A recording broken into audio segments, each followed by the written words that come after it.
Hey y'all, Miles Garrett here outside of Cool Today Park with Alex Lord, Sports Talk ATL. A little of two different perspectives for this spring training. I've been here all week inside the locker room, speaking to the players. Alex, just getting here a couple days ago, viewing from the stands. Alex, what's the first couple things you've noticed so far? I'll tell you this, the pitching depth, absolutely incredible. The breadth of not just top-end talent, but the actual depth is just absolutely unreal.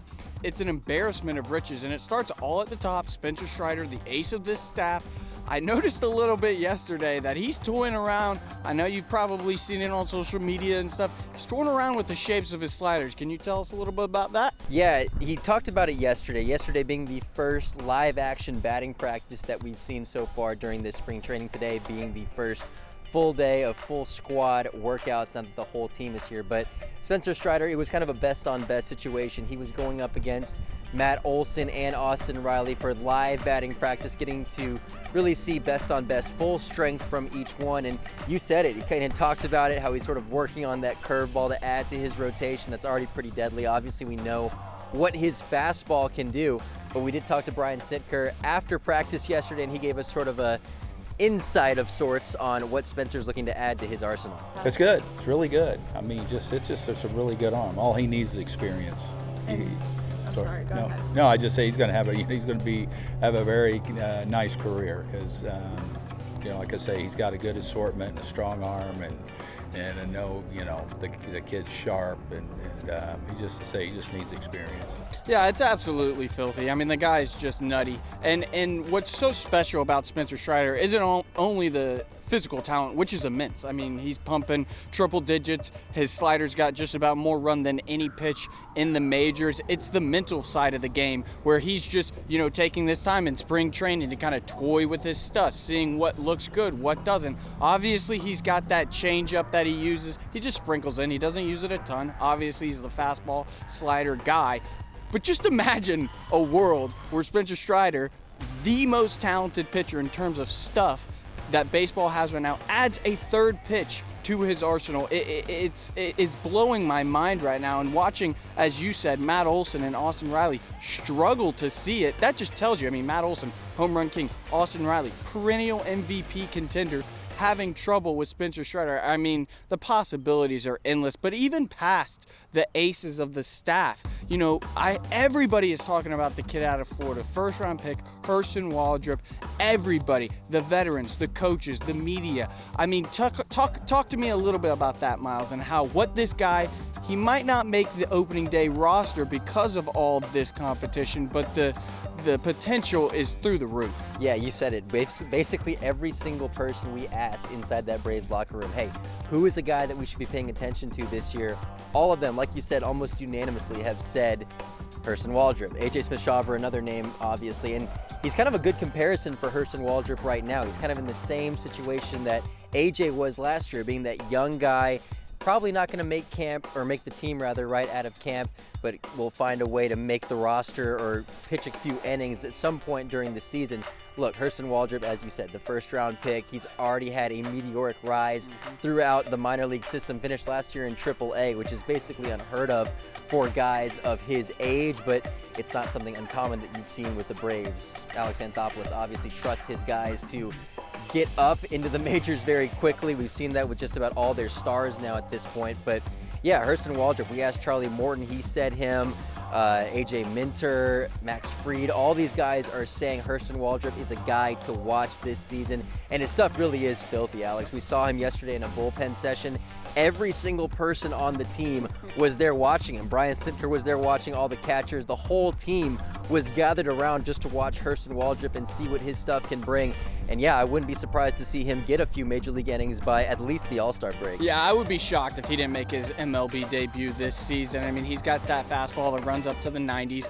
And then the most deadly pitch in the minors last year, that splitter. It's just another guy. Like I said, the talent and depth of this pitching staff would make you want to giggle. It just gets you excited. I mean, we're in beautiful, sunny Port Florida right here. It's just absolutely stunning. I do want to touch on a guy that not a lot of people are talking about. He is probably going to make it back around summer, they said, is Ian Anderson, a guy who we thought was going to be a mainstay in this rotation at one point. He's got ice in his veins. We know about the postseason accolades and all of that. He's working back from Tommy John. You got a chance to see and hear from him today. What did he have to say? Yeah, no, it's some really good insight from Ian Anderson because, as you said, I mean, he was a World Series and playoff MVP for you just a few years ago, where he was getting those clutch innings in, and yeah, he looked like he was going to be a top end, if not number 2 starter right there with Max Fried. This was before Spencer Strider was even a thing. We got to remember about Ian Anderson being another first-round pick in this arsenal. But yeah, no, he spoke to us today about, hey, you know, at the beginning of last season, he wasn't 100%. He was already feeling it in his arm. Obviously, he did end up getting Tommy John surgery, and as you know, Alex, a lot of guys come out even better from Tommy John surgery, throwing a little bit faster, a little bit harder. And Ian Anderson kind of gave that same perspective, saying that I probably should have addressed it before I did. We kind of saw those struggles early last year, and you're kind of wondering, hey, what's going on with Ian Anderson? It seems like this has been bugging him for quite some time. He got it taken care of, and he told us he's expecting to be back out there on the field by around mid-season. So hopefully this is kind of an all-star break, post-all-star break situation we're seeing from Ian Anderson. Me being the competitor that I am, I thought I could pitch through it. Thought I was still good enough to compete and earn a spot. And then once things kind of folded out the way they did, I felt like it was probably time to bring it up and say something. And I'm glad I did. It was definitely wearing on me a little bit mentally, just kind of how quickly everything kind of switched. I knew I wasn't myself, but like I said, I thought I could compete and kind of figure some things out. So it's definitely been good from that aspect to kind of clean the slate and move forward with it.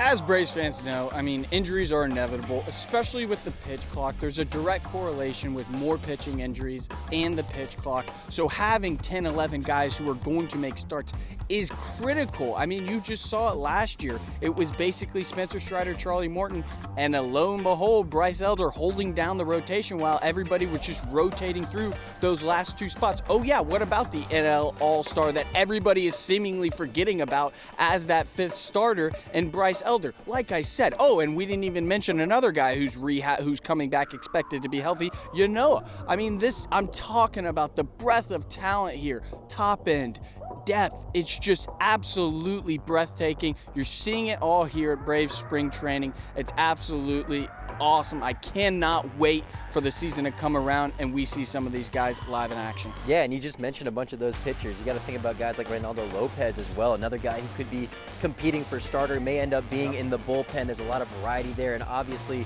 we talked about A.J. Smith-Shawver last year, kind of another guy who worked in between being a starter and a bullpen guy. There is so much competition for that 5th starter spot in Atlanta. It seems like those top 4 are already locked in with Fried, Strider, now Sale, and Morton.